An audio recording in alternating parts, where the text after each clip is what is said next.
الہ الا اللہ وحدہ لا شریک لہ واشہد ان محمدا عبدہ ورسولہ اما بعد۔ آج کل کیا تو بہت سالوں سے آپ یہ دیکھتے جا رہے ہیں کہ ایک فرقہ رافضی فرقہ جو ان کی بنیاد ہی صحابہ رضی اللہ تعالیٰ عنہ کے سب و شتم پر گزرتا ہے، اور جو سب و شتم کرنا، لعن طعن کرنا ان کے مذہب کا ایک حصہ بن چکا ہے، اور وہ ان کو دین کا ایک حصہ سمجھتے ہیں، اور صحابہ کرام کو گالی گلوچ کرنا، اور ان کو رد و بد کہہ دینا اور ان کو طعن و تشریح کرنا، یہ ان کی عبادت ہے۔ تو سب سے پہلے خلیفہ اول ابو بکر صدیق رضی اللہ تعالیٰ عنہ، ان کی قربانیاں آپ سب کے سامنے ہیں۔ سب سے پہلے جو آپ صلی اللہ علیہ وسلم نے اسلام کی دعوت دی، تو سب سے پہلے اسلام کو قبول کرنے والے حضرت ابو بکر صدیق رضی اللہ تعالیٰ عنہ تھے، اور اس کے بعد دوسرے۔ تو آپ یہ دیکھیں کہ جس صحابی کی اتنی بڑی قربانیاں ہوں، جس ہستی کی اتنی بڑی قربانیاں ہوں، اور وہ صحابی آپ دیکھیں کہ آپ صلی اللہ علیہ وسلم کو کہ غار سور کے اندر، زمین سے غار سور تک اپنے ہاتھوں سے اٹھا کر آپ صلی اللہ علیہ وسلم کو لے کر گئے، اور آپ صلی اللہ علیہ وسلم کی ہر تکلیف کو انہوں نے اپنے سینے پر لبیک کیا تھا، ہر تکلیف کو اپنی تکلیف سمجھا۔ تو آپ دیکھیں اس جلیل قدر صحابی کو بھی ان لوگوں نے معاف نہیں کیا، اور پھر یہ کہتے ہیں کہ تم لوگ ابو بکر صدیق رضی اللہ تعالیٰ عنہ کو علی رضی اللہ تعالیٰ عنہ کے اوپر تم لوگ فوقیت دیتے ہو۔ تم لوگ کہتے ہو کہ ابو بکر صدیق علی رضی اللہ تعالیٰ عنہ سے اعلیٰ اور افضل ہے۔ پھر یہ کہتے ہیں کہ جی بات یہ ہے کہ اللہ کے رسول صلی اللہ علیہ وسلم کے نبوت سے پہلے ابو بکر صدیق مسلمان تو نہیں تھے، اور جن کی زندگیاں کفر اور شرک کے اندر گزری ہیں، اور ایک شخص ہے جس کی پوری زندگی توحید میں گزری ہے، تو یہ دونوں کس طرح برابر ہو سکتے ہیں؟ یعنی علی رضی اللہ تعالیٰ عنہ اور ابو بکر صدیق، یہ کس طرح دونوں برابر ہو سکتے ہیں؟ کیونکہ علی پوری زندگی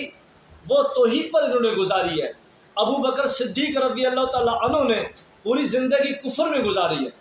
تو بھئی بات یہ ہے، صحیح بخاری کے اندر حدیث ہے، اللہ کے رسول صلی اللہ علیہ وسلم نے فرمایا کہ جو شخص زمانہ جاہلیت میں، کفر کے زمانے میں، وہ کفر میں آگے ہوتا ہے، اعلیٰ اور افضل ہوتا ہے، یعنی آگے ہوتا ہے، تو وہ جب اسلام کو قبول کرتا ہے تو اسلام کو سمجھتا ہے، تو اسلام میں بھی سب سے اعلیٰ اور افضل ہوتا ہے۔ اور اسی طرح آپ دیکھیں ابو بکر صدیق رضی اللہ تعالیٰ عنہ کو ہم افضل کیوں نہ کہیں؟ ہم اللہ کے نبی صلی اللہ علیہ وسلم کے اس یار کو ہم افضل کیوں نہ کہیں؟ کیونکہ اللہ کے نبی صلی اللہ علیہ وسلم نے اپنے دور کے اندر ابو بکر صدیق رضی اللہ تعالیٰ عنہ کو امامت کے لیے آگے کھڑا کیا۔ یعنی کسی شخص کو امامت کے لیے آگے کھڑا کرنا، یہ اس بات پر دلیل ہے کہ آپ صلی اللہ علیہ وسلم نے اپنے ہاتھوں سے اور اپنے فعل سے یہ آپ صلی اللہ علیہ وسلم نے باور کرایا کہ میرے بعد امامت کا اور خلافت کا جو حقدار ہے وہ ابو بکر صدیق رضی اللہ تعالیٰ عنہ۔ آپ صلی اللہ علیہ وسلم کے وفات سے 4 دن پہلے مسلسل آپ صحابہ کو نمازیں پڑھاتے رہے، اور آپ یہ دیکھیں علی رضی اللہ تعالیٰ عنہ موجود تھے، مگر آپ صلی اللہ علیہ وسلم نے حضرت علی کو آگے نہیں کیا، ابو بکر صدیق کو آگے کیا۔ اس کی وجہ کیا ہے؟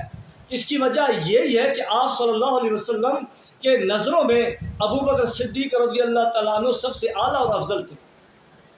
اور یہ بات ہم نہیں کہتے، بلکہ خود رافضیوں کی کتاب کے اندر موجود ہے، خود رافضیوں کی کتاب کے اندر موجود ہے، الاستبصار کے اندر موجود ہے، اور ملا یہد الفقی کے اندر موجود ہے۔